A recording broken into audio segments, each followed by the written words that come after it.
আল্লাহর কাছে কাঁদবেন, আল্লাহ আপনার সমস্ত বিপদ আপদ মনের কষ্টকে নিবারণ করে দেবে। বলেন সুবহানাল্লাহ।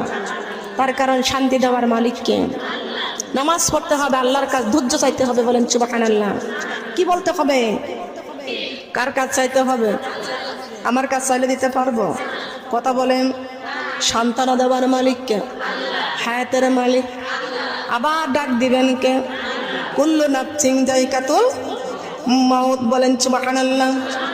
আল্লাহ পাক রব্বুল আলামিন বলেছেন কুল্লু নাফসিন যায়কাতুল মাউত।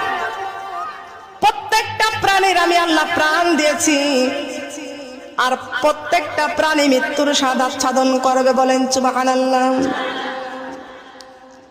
বান্দা তোমরা নামাজ পড়ো, কোরআন পড়ো, নামাজ পড়ো, কোরআন পড়ো, কইরো